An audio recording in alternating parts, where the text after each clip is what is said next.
Welcome to the Temple of Elemental Evil, Episode 10.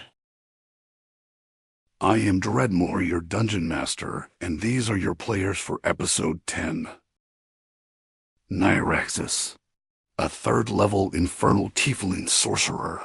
Malik, a third-level Cleric of Polluer. Dusty Slay, a third-level Ranger of the Gnarly Forest. Octavius, a third-level Stone Giant Goliath Wizard. Cantor, a third-level Orc Monk.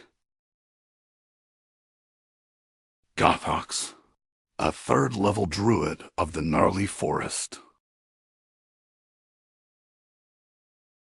Our story picks up where we left off. The heroes of Hamlet are still locked in battle with Lareth the Beautiful and his deadly ally, Gremag. Let us continue with Episode 10. The chapter title is Moathouse Reckoning. We last left off with Lareth blocking the doorway to the northwestern corridor, while 4 of the 6 heroes press forward in the tight hall. The battle rages. Lareth has a Spirit Guardian spell active and fights defensively, letting his malevolent spirits chew away at anyone within 15 feet. He darts aside, dodging every strike as the party trapped in the hallway struggles to reach him. The onslaught pushes Octavius, Malik, Nyraxis, and Cantor further back down the corridor as Lareth leaves a wake of necrotic damage. Gremag shines in the chaos, landing a brutal poison-laced blow with his dagger on Goth the Druid while fending off Dusty's counterstrikes. The northern group staggers back, blood and fear mixing with the necrotic haze, trying to land a hit on Lareth, but repeatedly failing under the spiritual onslaught. Cantor swings again and again with unarmed strikes, but the evil cleric's defenses are too tight. Nyraxis finally binds Lareth with a witch bolt. The first bolt misses, but the subsequent pulses threaten to burn through him each round. Lareth, unwilling to endure more electrical punishment, backs away toward Gremag, stepping out of Nyraxis' line of sight. The spell fizzles. Lareth slips into the space where Gothox, Dusty, and Gremag have been fighting. The Spirit Guardians redouble their necrotic assault, wounding Gothox so severely that he shapeshifts to recover health. Gothox shapeshifts back to his original form and then casts heat metal on Gremag's chain shirt, causing pain and discomfort. Dusty lands a decisive, crushing strike on Gremag, killing him outright. Goth the Druid withdraws into the northwestern corridor, while Lareth and Dusty remain locked in deadly melee. Malik rushes up to heal Octavius, who lies unconscious. Warmed by life regained, Octavius rises but finds himself in the worst position. The 2 heroes are still in the heart of the fight. Malik steps back into combat, drawing Dusty and Lareth into closer engagement, giving Octavius room to regroup in the northwestern hallway. Cantor closes in, but the party again finds no opening on Lareth.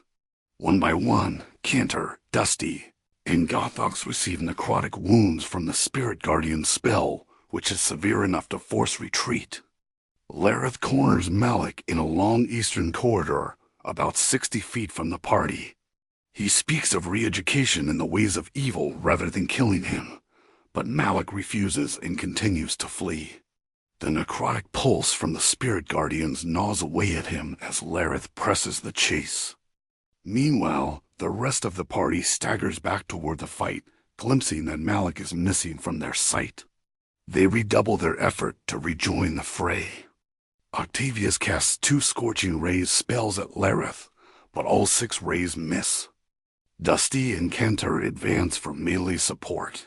Malik, sensing his friend's approach, pivots toward the west to reunite with the group through the doors where they re-enter the corridor. The Spirit Guardians persist, gnawing at life force. Octavia sinks to the floor briefly, unconscious again, as the druid shifts into a spider to recover lost health. Dusty also falls under necrotic pressure. Seeing Dusty's fall, Cantor drags Dusty 20 feet away from Lareth's position in a desperate bid to save his ally. Nyraxis steps into the area and fires another witch bolt at Lareth, drawing Lareth's attention squarely to Nyraxis. Lareth concentrates on his spirit guardians, ignoring the electrical damage for the moment, and lashes out with a multi-attack using his staff of striking and a mace. The tiefling falls limp. Lareth moves into the hallway where Cantor is dragging Dusty away, and the spirit guardians finish Dusty off with necrotic bursts. Cantor spots an opening and delivers a flurry of blows, finally toppling Lareth. The spirit guardians' spell dissipate, and the threat is finally neutralized. The moat house is cleared. The heroes take stock, gathering magical items and treasure from Lareth's chamber and the fallen foes. They hope to revive Dusty's dead body again by carrying him back to the gnarly forest magical pool, but the pool offered no revival this time. So they returned to Hamlet with the body and purchased a revival scroll from Rufus with their loot. During the trade with Byrne and Rufus, they learn Verbabonk is the only place with enough demand for their haul, and it's the best stop for upgrading their gear. The next morning, they sit down for breakfast when Osler arrives with troubling news.